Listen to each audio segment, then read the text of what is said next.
always a pleasure to have Andrea Goeglein with us, PhD, by the way, and she always brings us wonderful, wonderful books on how to grow us in so many different ways in life. Today she has brought us The Laws of Lifetime Growth.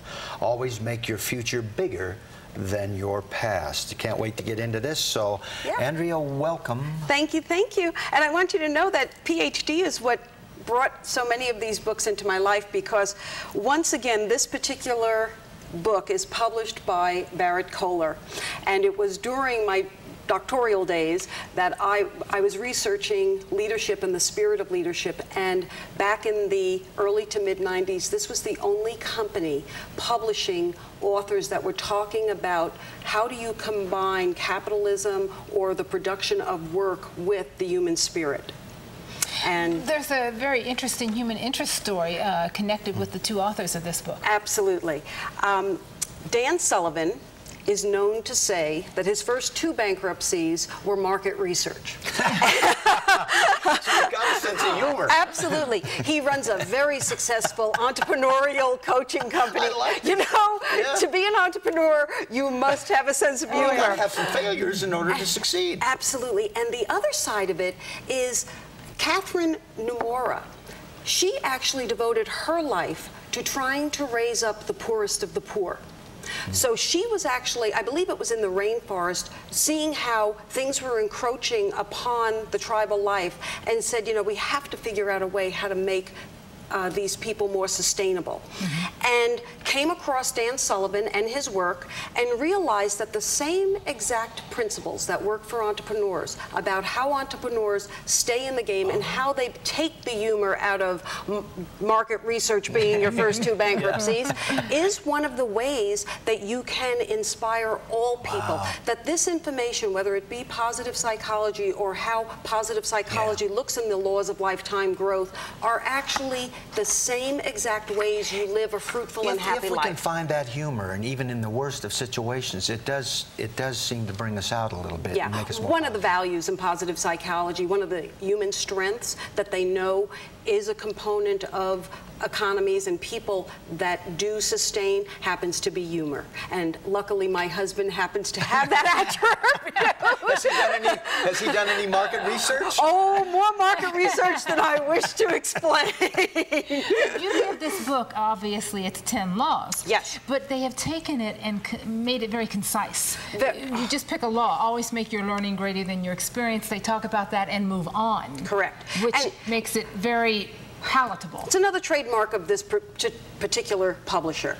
What they do is find authors who are very well versed and have a very strong background, sometimes academic, sometimes not experiential, and then they merge it with, they rarely have a book that's over 150 pages, and that's what gets you so involved. That's why I keep gravitating back to them for our audiences, because yes, the other books, like the How of Happiness, a magnificent book, 300-400 pages, mixed with a lot of research, not as easy. You can sit down with this and in a very easy way, you get there in a heartbeat. A long night, in 10 nights before you go to bed, you have it done. Very easy. And one of the things that they say at the beginning of the book is, you will use the statement, take their laws and use the statement, you will continue to grow if. And in this little book, I will tell you, I sat on my patio Sunday afternoon and read it, and of all the research that I've done, you know how hooked I am on gratitude, because gratitude is the basis. In 2 little paragraphs, this book explains why gratitude is so important to human growth and why it is the basis of how to move forward. Well, it makes both parties feel very good. Well, and he gave you, they list out 3 things. It actually helps you as an individual see that you are connected to something bigger than yourself. By that connection, whether you mean to or not, you become more committed. And through that commitment, you actually become more humble. You realize, oh, the center of the universe isn't me. But I'll do some market research on that. Yeah, right. And so that in each little way, you become more committed. Like, you may not start out, I always say of myself, I did not get into this work because I was altruistic. I got into this work because intellectually I believed we could have a happier life, we could produce more, we could contribute more, and the outcome could benefit us economically and in our growth. So in all the books that you bring to us, in all the books of this genre, of all the books you have on your bookshelf that you're not reading, if you took one thought from all of them, if you could only take one and live by it, would it be living in attitude of gratitude? Oh, absolutely. Because if you start with gratitude, if you only, say you didn't have humor, say you didn't have anything else, you didn't have courage, these are all the characteristics, but you had gratitude. That meant that if you are that tribesman, you are appreciating the fish as it swims by. You are appreciating the bird as it sings. It is what gives you that pleasure at that moment in your life. The simplest of things in life is what you're saying. Correct. Absolutely. So you're opening yourself for all the other. Correct. Yeah. No. And we in this society had to become what this book called proactively grateful, because we had so much. Like I heard you talking in the last interview about this is one of the first generations where in fact we may not live as long as our parents because of things that we've ingested. Well, we had so much. Our education was given to us. Housing was guaranteed. Yes, we may not have a lot of people with health care, but we have 75% with health care. And you know, like at every level we had an assumption. We've actually had to learn how to be You're making grateful. a very good point. I think even the poorest of poor in America have it far better than many third world countries. Oh yes, no, that's been an observation. Well, you know, you say we have so much. Yes. I think I would just change so to too much. Oh. We definitely have too much. Not if you're me, but that's okay.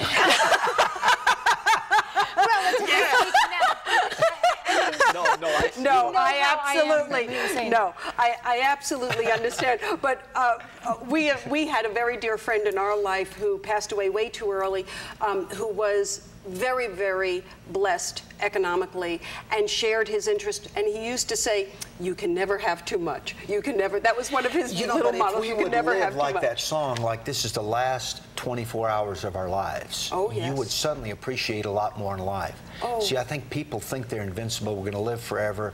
Yeah. But if you suddenly you're told you're going to die in 24 hours, what would you do? Well, and I will tell you that one of the lessons in here was make everything a learning experience, the second one. And what it was about a wonderful school teacher who came out of poverty, figured out a way, and it was not an easy way, how she got educated, taught for 30 years. At 59 years old, she is diagnosed with a terminal cancer. She made a decision at that moment to make the next part of her life, whatever it was, the greatest learning and giving experience of her life.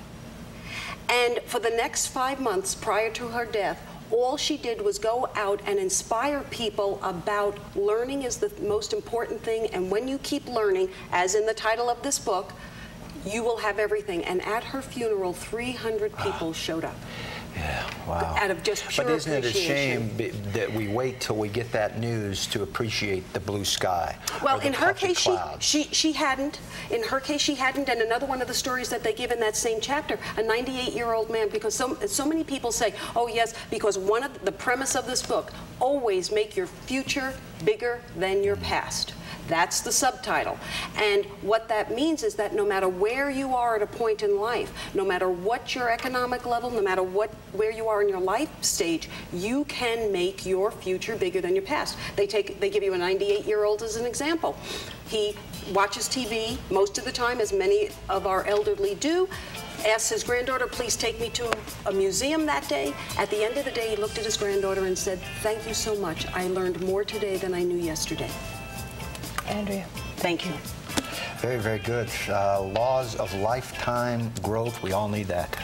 When we come back, do you kiss and tell? Well, today we are kissing and telling. You stay right there.